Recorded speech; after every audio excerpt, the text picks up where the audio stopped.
Welcome back, everybody, to the Hearthstone Global Games. We now move back to Group A. We've got China versus Singapore. My name's Dan Gaskin, and I've got Lorinda with me here. Group A is looking like it's about to shape up. See who's going to be moving through definitely now. It's going to actually finish Group A, so we're going to find our first definite top 16 team. The definites, as you can see, Group A there on your screen. China 2-0 at the moment, so they have a chance to 100% be going through if they win their game, but there's also a chance for both Malaysia and Singapore to go through as well. It's all going to come down to that score difference. By my calculations, Singapore winning at least 3-1, if not just winning in general, then they go through. If China win 3-2, I believe China and Malaysia go through. So a lot to play for. Let's have a look at the rosters. Who is going to be competing against each other now? Okay, China, Jason Zhou going to be competing this weekend in Shanghai. Nightwalk, Omega Zero, who's done lots of stuff, and Nightwalk again, because somebody can't make it and therefore is being replaced briefly. Yeah, of course you have to have someone to replace anyone who is subbed out for their day. On the other side, we've got Sequinox, Crumpled, Aaron, and Envy.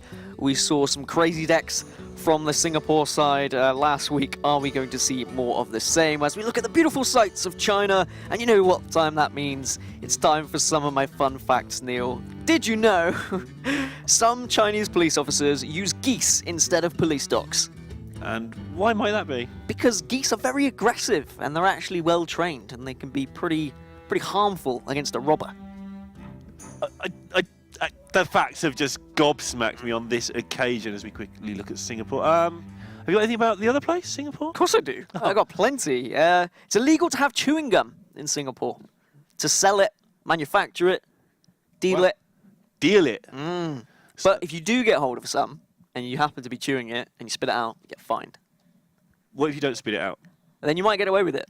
So just swallow it down, you'll be fine. Just do what I did at school and just like put it at the top of my roof of my mouth and then... Don't get caught. Don't get caught. As we look at all of the classes, and we're going to jump into the first game. It's Omega Zero versus Aaron, Mage versus Mage. Oh, baby, the Mage off.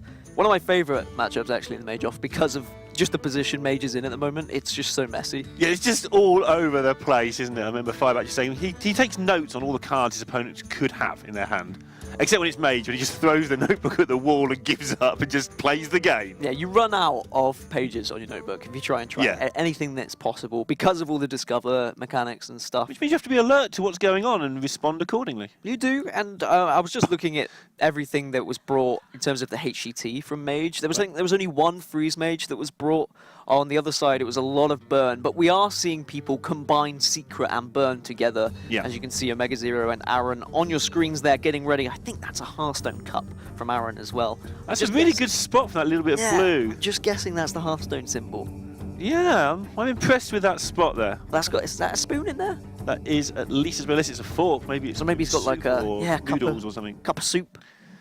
Quick noodles. Noodles in a mug. Mug noodles. Tell what casters live on, can't you? Oh, I love mug noodles. Do you? What flavour? No, not really. Is there a particular flavour that you go for? Beef is a good flavour. My favourite. Maybe geese flavour, because apparently geese is popular as well. As we are going to jump into the first game of the day. I say of the day. Of the series, in fact. This is a long day. It's definitely not the first game of the day. I'm so confused by the geese comments, but looks, for all the world, like Aaron's playing Freeze Mage, but he might not be, because Antonidas turns up in other decks now as well. Yeah, and you can say that about Omega Zero as well, to be honest. I mean, they're just playing Mage, right? Yeah. There's an Acolyte of Pain, which is a good indicator that Aaron's playing something freezy-ish. Yeah, but then you get these people that like to throw cards back in a deck just to try and make it a little bit hipster. That's how I feel that Mage is at the moment. We're going into like a coffee shop and ordering like a Frappuccino latte, Mongol latte, moo blah. Wow. And that's where Mage is. Let's steal your line, did you know? Yeah. Aaron's favourite place is the aquarium. Right. He likes it there because it's peaceful and it's quiet. There's not much peace and quiet in Singapore. Ah. And apparently there's no Murlocs there. That's actually something he says on his form. Yep. There were no Murlocs in the aquarium, and that's why he likes it. Yeah, I can understand that. The Murlocs are very scary. Make a very scary noise as well. Do they? How does it go? I'm not going to do it. I almost did it as well. Damn! No. We'll get him later, guys, as we just wait for these openers. Aaron, another indicator that he's playing Freeze is that he kept the Acolyte of Pain in the opener, which means that he wants that card draw. If he wasn't playing necessarily a Freeze Mage, he would go looking for Mana Worms and stuff like that. Yep. So an indication there of what's going on. And because he didn't play it, China were like, well, what didn't he play on turn 1 that he kept in his opening hand? Might be an Acolyte of Pain. He didn't even play on turn 2, so it's not Arcanologist. Sorry, just keep talking over you. No, absolutely fine. I kind of interrupted you there, good sir. Okay, well, you proceed. Thank you young very man. much. Well, the interesting thing is we're getting two kind of hybrids evolve at the moment. We've got the Freeze Mage, which is then getting elements of the Discover Mage. It's taking some of the Medivh from it. We did see Mana Worm sometimes put into Freeze Mage, but I think now that's been removed once again. On the other side, we're seeing Secret Mage being combined with Discover Mage. And we're seeing the Crystal Runner come into play. And there's a Finance Portal and a Medivh. Yeah. So this is the This is the deck. This is where we are with Mage. I think it was George C's Mage list he posted yesterday on social media, which he got Legend with, was Freeze Mage, but it had Medivh in, it had Pyroblast in, it didn't run any Mana Worms, but it just had those elements of a little bit of difference. What you're trying to say is we've just run out of names for different Mage decks. I mean, it was bad enough that we still didn't know whether to call it Burn Mage or Discover Mage. Now it's Magey Mage, slightly Magey Mage, a bit less freezy, a bit more sort of chilly. It's the same with it's the sort of chile. It's the same with it's the same with Paladin, really, isn't it? Like we just. Well, at least Paladin, you do it in terms of aggressiveness. Yeah. You just go, it's very aggressive or it's not, and then everyone knows what you mean. But with Mage, it's like warm, cold. Mostly cold. Well, I don't know if they burn you in the face. True. It's not that cold. It's like melt before it. So Burgly Bully. Oh, there's a game going on. Yeah, sorry. Well, Hearthstone's broken out in this channel. And both Alexstrasza's being drawn. Of course, very important Alexstrasza in this matchup. Not only offensively, but sometimes defensively. It can be very handy. Right. Just look at the secrets available to both sides, and they're kind of garbage, really. You don't really want to take time out to play counter. I guess you do if you're China because they've got the board, so protecting you with a counter spell is pretty good. Singapore, they kept that Acolyte of Pain. I don't like that as much now, the way this is turning out. They needed something down there, not these cards. They've got a load of cards. Well, what can they do with them? Just give coins to your opponent, and that's what's happening at the moment.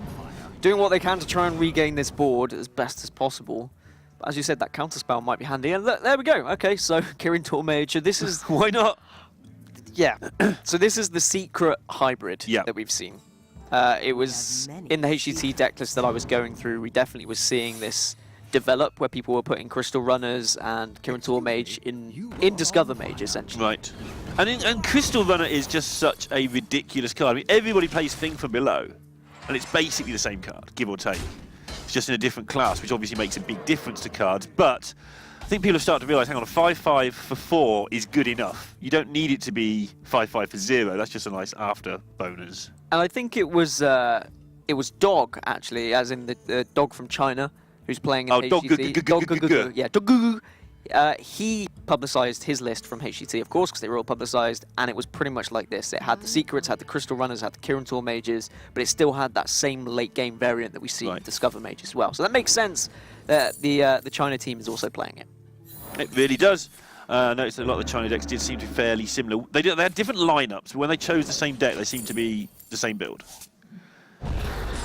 And all these coins now for China, and if there is an Antonidas in the deck, then they'll be very happy about that. I think you do put Antonidas if you're going to play Burgly Bully. Not necessarily always. Yeah. You're going to use them all up, though, and just make more stuff happen. Alexstrasza on turn 6 just seems powerful. Well, this is the thing. What response have we got now from Aaron? Bottom right, buddy. Yeah, he can Flame Strike, and then you're still taking 8 next turn from board. Not a very comfortable position to be in.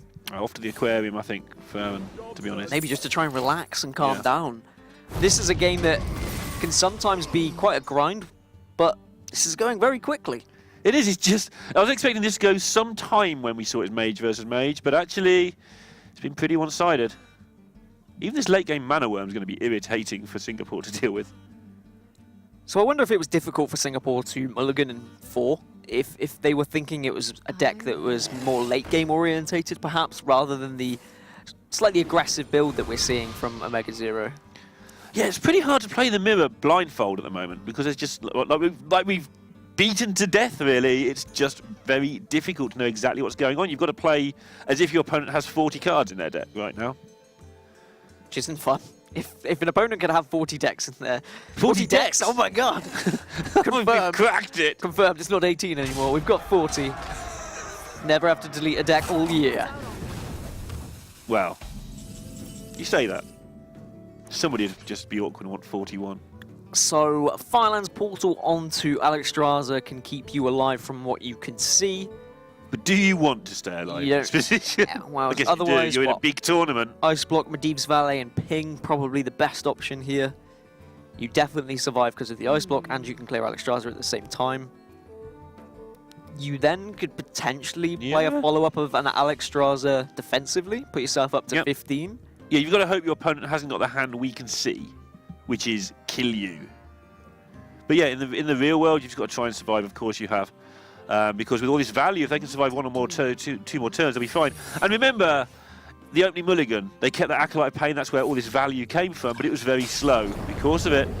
And they're getting out-tempoed in part because they decided to play a value game, which meant they guessed wrong, basically. They went into the wrong deck. And I wonder how much these players would have studied the HCT decks and the meta in general, because giving all those coins away from Aaron, I think he would have been comfortable if this was Dog's deck from HCT. There is no Antonidas in it. Right. He'd been saying, all right, I'll give you the coins because it's not really going to make too much of a difference. Yeah, you can cast a few more spells, but I need to give you coins to just survive on board anyway. But I'd imagine that they will be very well practiced, or they would have researched into these Singapore in particular, I mean, we say this about every team, but Singapore in particular, this is a big tournament for them. They're another the APAC side trying to show how good they are.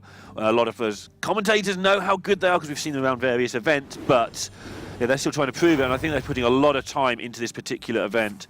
Whereas some of the bigger teams, they don't need to do that prep because they just turn up and win because they are so good anyway. Yeah. We've seen that from the likes of, like Netherlands, Ukraine, absolutely dominant sides. I mean, that's not to say they don't do prep. And China, to some degree, we saw them turn up 1 or 2 weeks a little bit unprepared. Oh, yeah. And take a hit or two. And then they've turned up in future weeks and gone, it's just still good. So, I mean, you can stay alive on board. Can stay alive on board.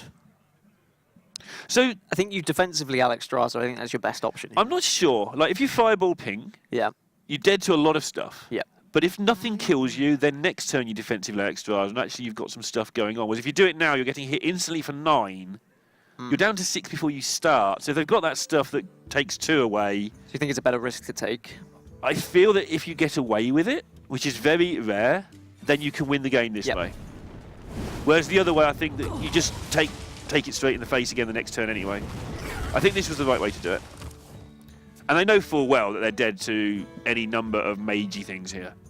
Yep, and Fireball will finish it off. China starting strong at the moment. They're 2-0 in the table with a 6-3 round difference. They'll take that up to 7-3 at the moment. And if they do go 3-0, they're definitely through. But there no! Well, if they beat everybody, they qualify for the top 16. It's crazy, right? Wow, those rules. Absolutely crazy. The worrying thing, I'm trying to work out if there's a way that China actually falls short. I think if they were to lose 3-0 to Singapore, then there would be a rematch because they won it up. Well, this is, well, yeah, I know, but whatever. Let's have a look at the matchup and see what's going to be next. It's going to be Jason Joe versus Sequinox, and it's going to be Rogue versus the Priest. Sequinox, his favourite place is Henderson Bridge. And he likes Henderson Bridge because it's a bit of a concrete jungle, as he words it, in Singapore, and it's one of the only places with a nice view. Are there dreams made there? That's over my head. Yeah, it is. But damn it. I'm glad I was able to do it. Singapore, you know, I was talking about fines and how people are fined for stuff. You can also be fined for not flushing the toilet in Singapore. After you throw your chewing gum down it to get away from the police. Exactly. It's like you just walk from one problem into another. They actually have like a toilet force in Singapore to enforce these rules.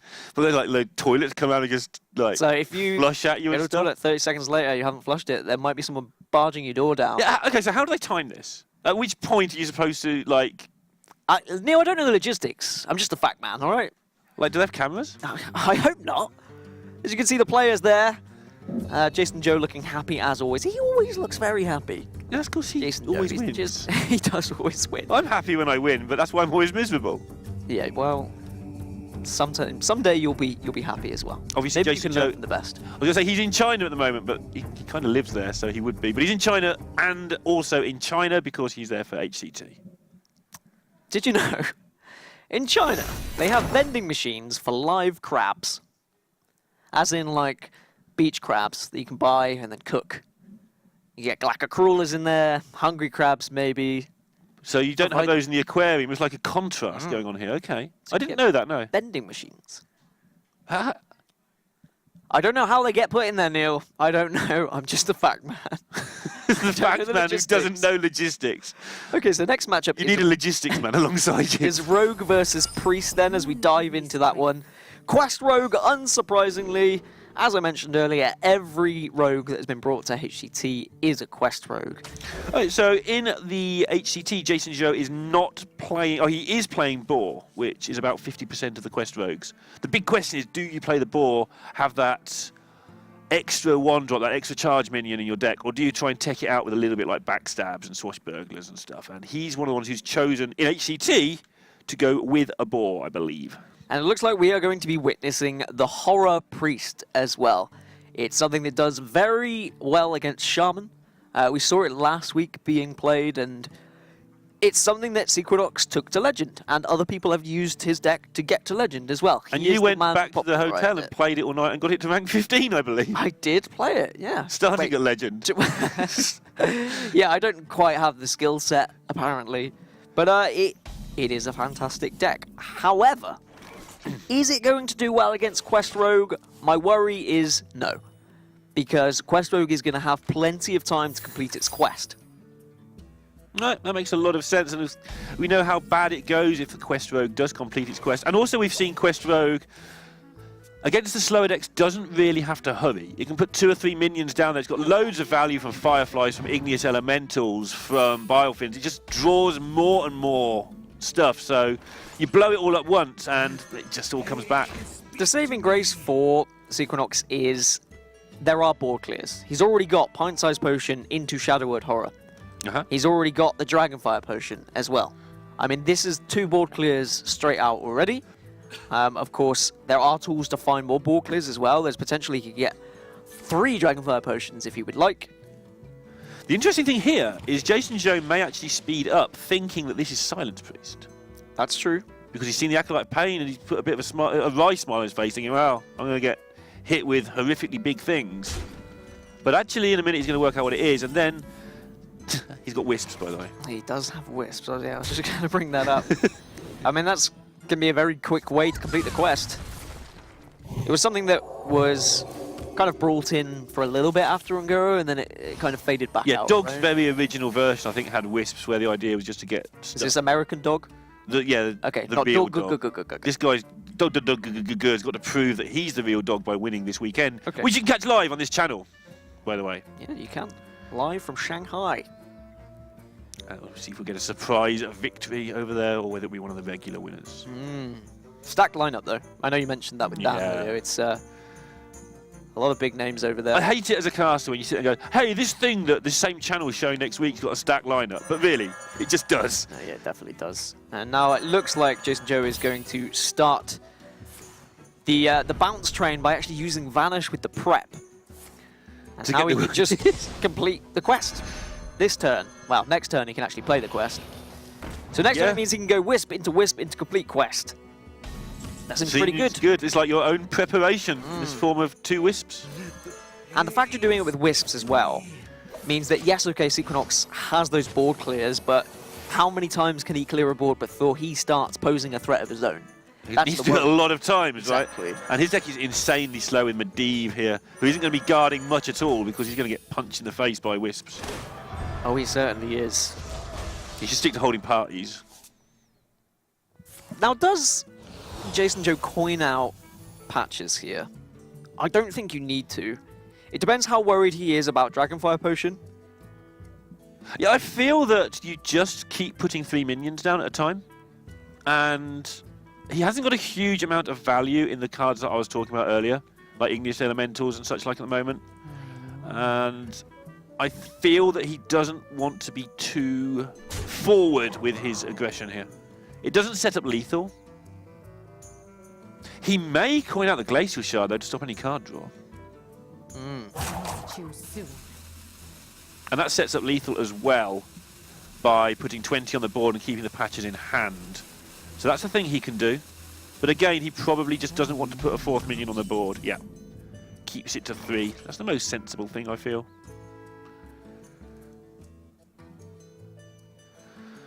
Right, Sequinox. Obviously, it can clear one board here.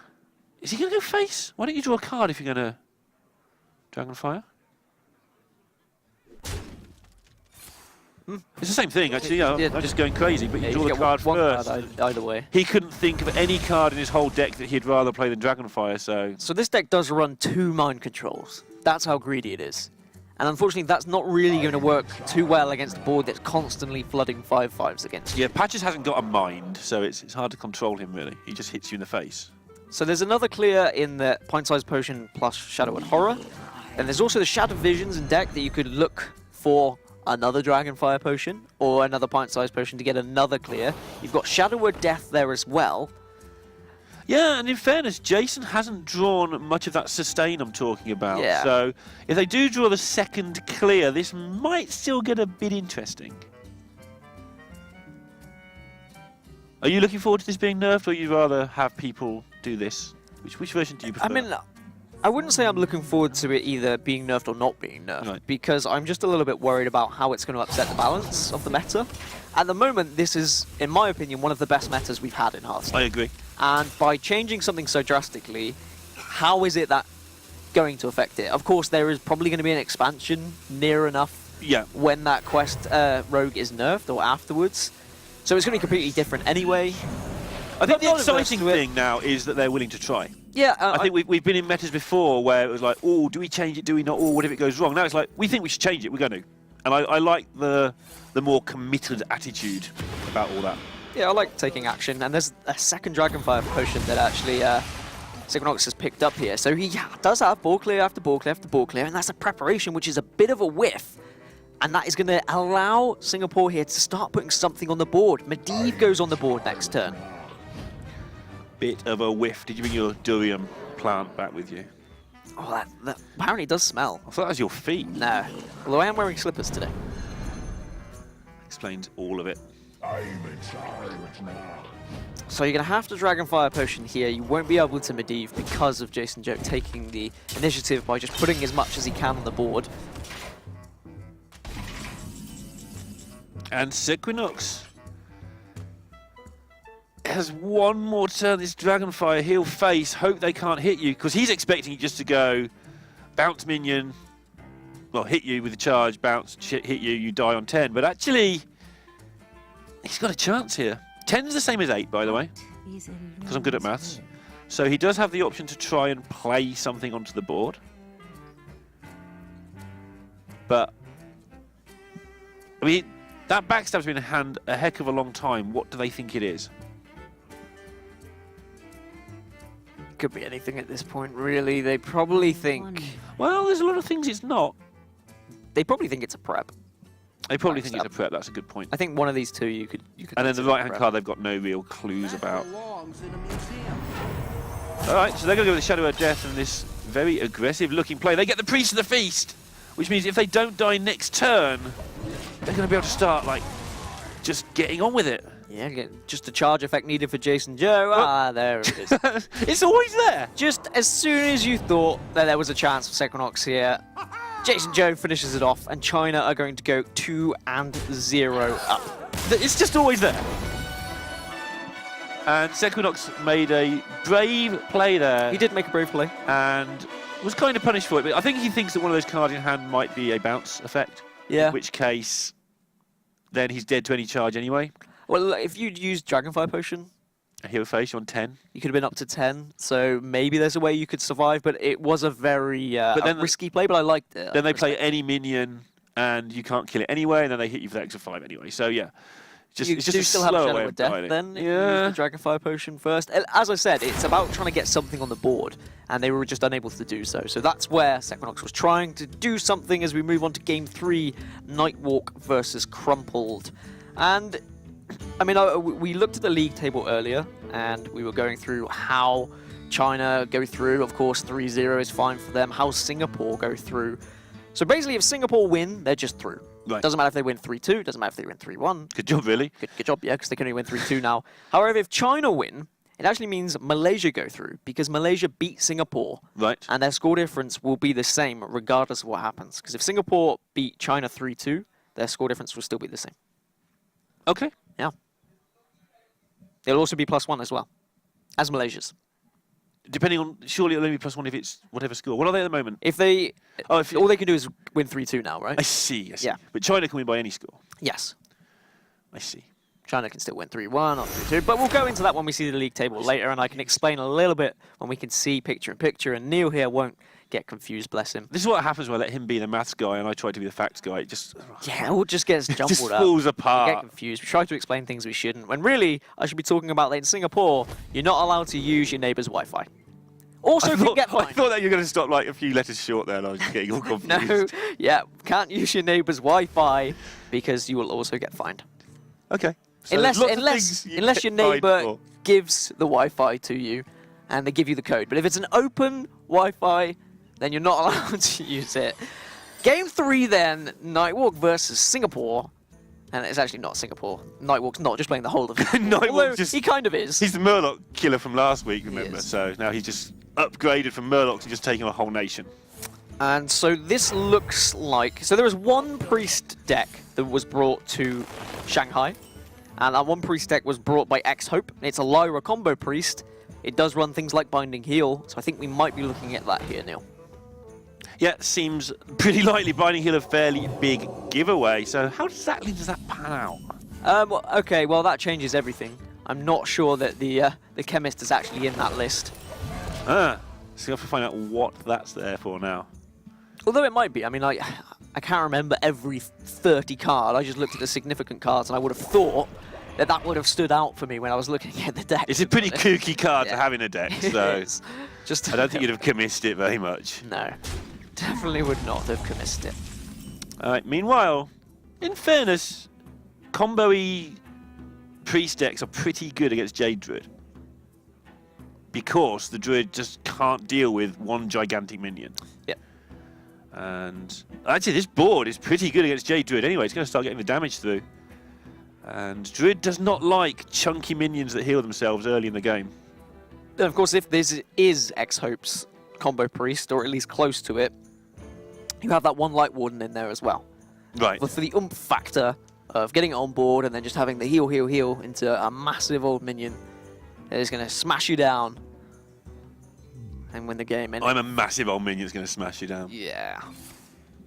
So if China were to win this 3-0, I mean, that would be absolutely phenomenal for them to... Yeah, it's interesting. They had a lot on during the first phase where a lot of the events they were having in China domestically were clashing with Hearthstone Global Games. They seem to all be a bit tired at times. But since phase 2 started and they've had like a free run at it, they've just been destroying teams. And even the end of phase 1, they started coming to their own as well. When, like I say, a lot of their domestic stuff cleared up, which also had a lot on the line for them. So they were like doing double duty. It's no wonder they were a little bit tired at times. A lot of Hearthstone was there to be played, and sometimes it can just... Well, it can be a lot. A lot of Hearthstone could be a lot of Hearthstone. It really can. We've seen players kind of blow out a little bit when they have got multiple tournaments, and Yeah. they're trying to keep a streaming schedule as well. Yeah. And you can see the results because of that, to be honest. Yeah, agree entirely with that. And Nightwalk is one of those popular guys. Nightwalk, the Murloc killer. The sequel. As long as he doesn't go to the aquarium, he'll be fine. Return of the Dark Reaper. As long as he doesn't go near those vending machines. Yeah. Well, the crabs aren't going to be useful in this matchup. I don't know if you heard it. Like, earlier I was saying that there are 11 crabs in the 64 decks at HCT. 11 crabs. Hungry crabs, sorry. 11 hungry crabs. So that's kind of... And how many paladin decks? Like 10, isn't there? There's 10 paladin decks. Yep. And there's only 6 token druids as well, so that means there's more hungry It's crabs a couple of than token druid decks thrown in there. Yeah, than just token druids. Now, That's interesting. Singapore are doing what they can to try and clear this really annoying Dark Reaper, as you said earlier.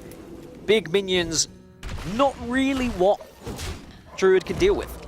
They're not, and the other problem you have with this deck is not just the big minions that you can see, you've got to stop them from becoming big. So injuring things that you can't kill is also important, so that you can just stop the servant from Kalimos from arriving and doing whatever that does in this deck. Yep, so that's slightly different, but makes sense. You were able to get the Radiant Elemental down last turn. It's very fortunate to get that off the top. And well, I mean, the interesting thing now for China is they've got Binding Heal to heal up that Radiant Elemental. Which The interesting thing is they just played a Servant of Kalimos. But next turn they've got a Kooky Chemist, which can flip the 2/5 into a 5/2. Sure. But yeah, Servant enjoying of Kalimos is pretty different. I mean, we've noticed throughout the history of Hearthstone, certainly region-specific metas have been very apparent.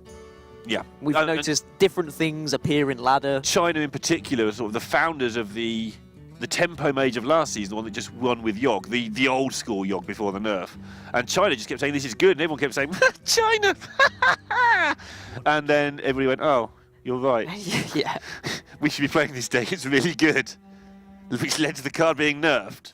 That's how good that deck was. And it was all China, because everybody just laughed at it for a long time with Cabanis Tomes and stuff. And so you'll notice now for Singapore, Neil, if they don't try and deal with some of this board, they're just dead. Yeah, they're going to be a Singapore position if they don't carry on with this. Absolutely. And that's just the Jade Spirit, so that is going to be enough. They think they're okay, but actually the Kooky Chemist, of all things, to finish it off, is going to be pushing China towards the last 16, but also pushing Malaysia towards the last 16. Singapore will fall to 3rd place in their group, and they are just going to have to hope that they are one of the 3rd place finishers. Yeah, and the 3-0 is really irrelevant. Again, going back to, I'm just going to keep calling Relox out because he did all this work on the groups. His simulations say that 1 and 2 record, which they're on, and -3 game difference is the absolute, not the absolute cut, but as close to the absolute cut as simulations can do. And these are going to be -2 now? -2, I believe. So yeah, just above that absolute disaster level, but you don't really want to be in a position where you're just above absolute disaster. Well, let's see what. Look at all of the classes and see how that game was won. A very quick one in the end for China. They'll be more than happy topping their group with 3-0 and also a 9-3 difference as well, Neil. Yeah, that's absolutely insane. Just crushed this group, and they're looking fantastic for that top 16 now, which starts next week. Yeah, and Malaysia will also be over the moon. They would have been sat there waiting after their victory over Norway. They're through, but let's have a chat to the guys from China. It might just be Jason Joe. It is Jason Joe. Are you actually in China at the moment? Are you over in Shanghai currently? Yeah, I'm in Shanghai now. I was preparing for the World Championship. So a nice quick 3-0, so now you can just go off and prepare some more. You must be happy about that. Yeah, we are really happy about that. Obviously, this is a team event, and obviously you've all pulled together for this. Are they helping you as well for the main event at the weekend? Mm-hmm. So are these guys helping you? A lot. Oh. Yep. Yep. Carry on, you go. Whatever you were going to say. Okay. That's fine, we'll move on. Anyway, do you think that moving on to the last 16, like how are you going to prepare with your team? Is that going to be a massive focus for China? Do you really want to reach the finals of the global games? Yeah, we are absolutely want to go to the final, top 4, and because in the group stage we have a very hard time in the group stage, and now in the stage 2, I feel like we are like more we are more know this kind of strategies, is this kind of tournament. So as long as we cooperate each other together, I feel like our team is stronger than in the beginning. So I think we will do some preparation in the 16, in the top 16, and to watch some videos and maybe analysis and try to get the final top 4. Yeah, it certainly seems like you guys are quite well rehearsed now. You can clearly see that in your gameplay. Best of luck in the last 16, but of course, best of luck at the Spring Championships this weekend as well. Thank you. Thank you, take care.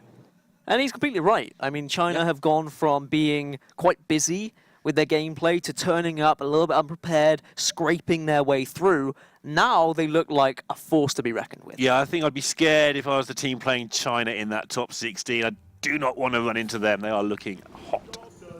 Not Chile. No. Beat you to it. Yeah, no, not Chile. As we look back at some of the highlights of the series, it was a quick one. When we looked at the potential matchups, we were thinking this could be quite a long series, but instead, China absolutely blasting through. Yeah, that mulligan decision still from Singapore looking a little bit dodgy in hindsight, but again, they thought they were going for a value grind. We thought they were, and actually they just got blown out of the game. And Sequinox's Horror Priest almost was able to stabilize. It had plenty of removal. Yeah. It's an interesting way of removing a board, but again, Quest Rogue was not a good matchup for the Horror Priest. No, and the Quest Rogue didn't even have particularly good draws and still managed to just scrape to the victory there. Did need that pickup or it would have stabilized, but sure. Yeah, unfortunately couldn't stabilize, and Jason Joe was able to provide the victory that his team needed. And then this was an interesting way to finish the game. The Kooky Chemist of all ways to finish off the series in style. I mean, I think everyone's going to go home and maybe try that deck. Or you probably are already home, so you can try that right this instant if you have been watching. Let's have a look at Group A and see how the standings do pan out then. It's China at 3-0, Malaysia 2-1, Singapore 1-2, and Norway 0-3. Just a reminder that third place, 4 of the third place finishes out of 6 will go through. Singapore on pretty much the projected cutoff. Yeah, projected cutoff, but that's our first group finished. Now we move from Group A to Group D. We're going to have a quick break. We'll see you then.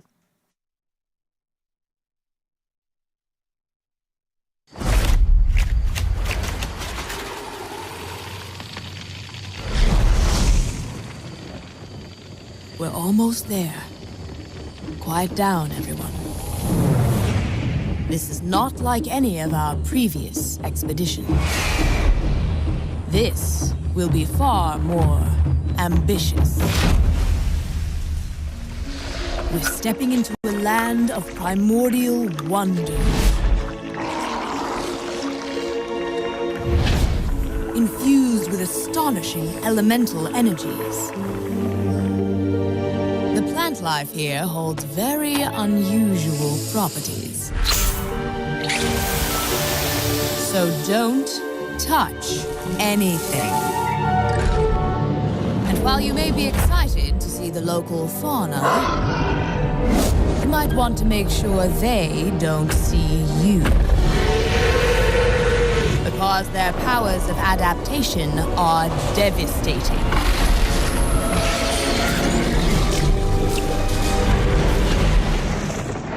Make no mistake, we will be tested at every turn. But if we stay on our guard, we might just survive. Now then, are you ready?